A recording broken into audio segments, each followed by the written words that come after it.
Andreas Sensation. I'm your host, Dan, and in this episode, we're going to be taking a look at the magazine Ninja Master.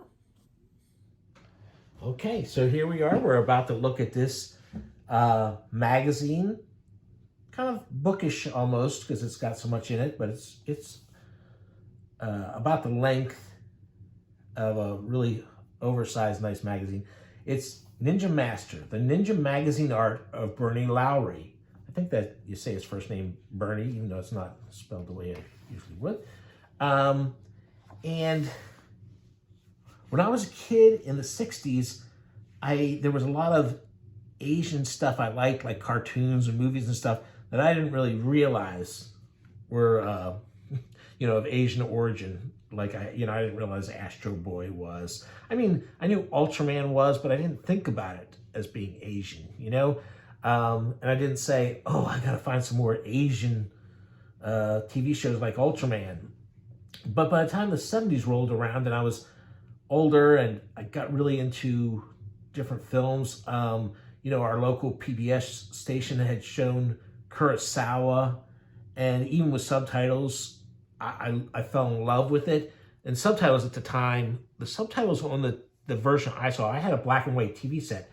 So the subtitles disappeared in many scenes because it was kind of blown out and it was white on white in some scenes, and it was terrible.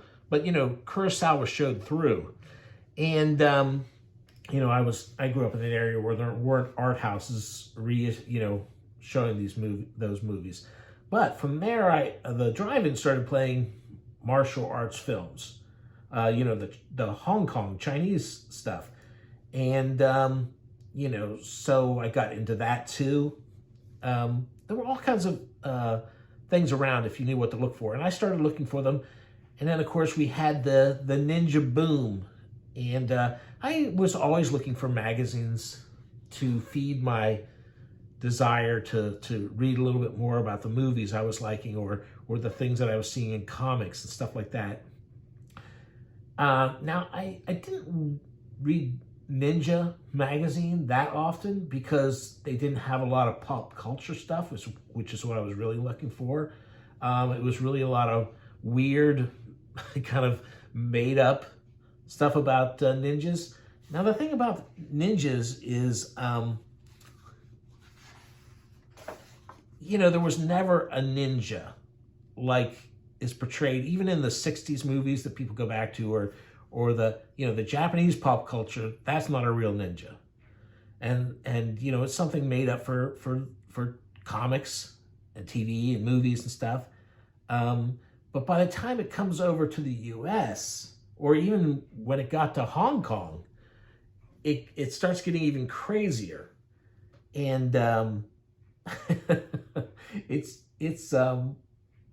pretty funny what ended up, you still see examples on YouTube of people who believe all the crazy ninja stuff, all the weird kind of things. But the thing is that I did see Ninja magazine sometimes, and when I bought it, it was because of this guy's cover art, really. And this magazine, they're showing some Japanese stuff, some TV series, and then a manga. And there it's talking about the difference between the reality of ninjas, and it's saying ninjas did not exist. And what they mean is there were characters called ninjas, there were people called ninjas, but they weren't anything like this.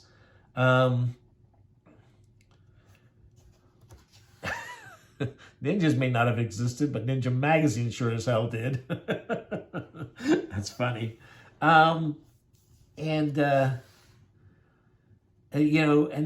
they have an interview here with the artist, and this book is going to be filled. This magazine is going to be filled with his original paintings, and then also examples of the cover with the text and stuff on them. But he talks about one of his major influences was Frazetta. He talks about how much they let him alone, just do do what you wanted to do kind of thing.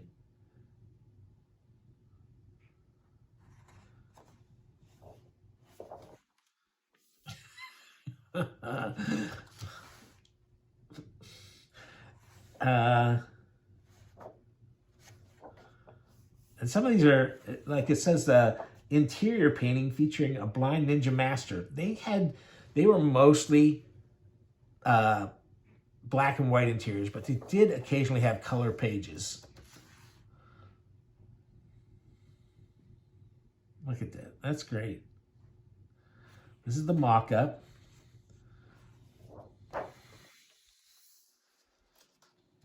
Here's the painting itself.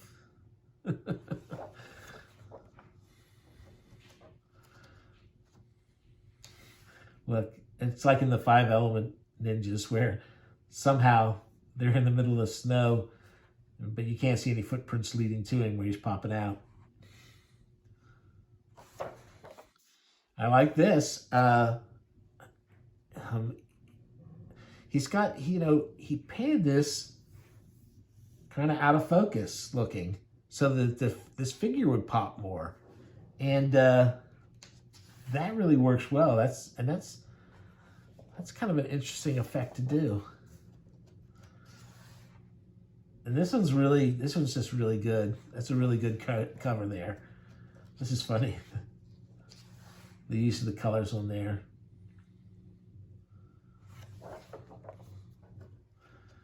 And then, at first, he was told to do it to make them like, look like what was in the movies and stuff, but they quickly let him do his own thing.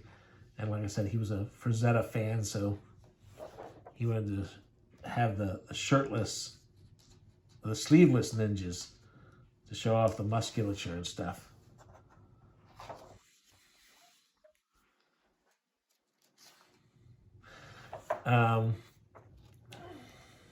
Yep.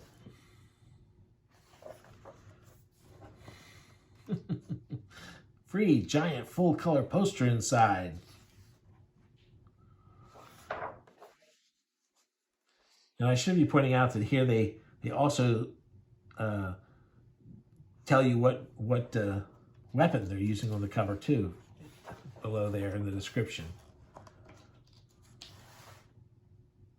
This is fun. I think anybody who is into like the G.I. Joe Ninja toys and the comics that sprung up, and I'm a big fan, of course, of Power Comics, many of which those self-published action comics that people would put out themselves.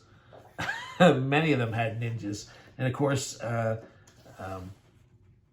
Ken Landgraf famously had his street warriors in New York City Outlaws fight ninjas.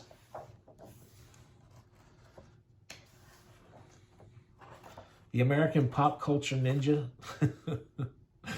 was pretty out there.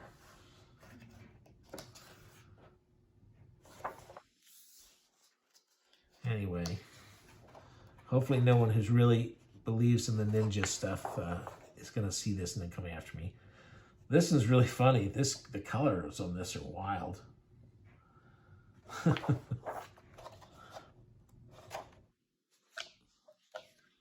There's more of just the covers themselves.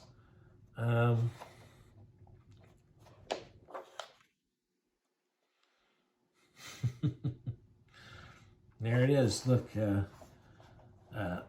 1 year, 6 issues, $18.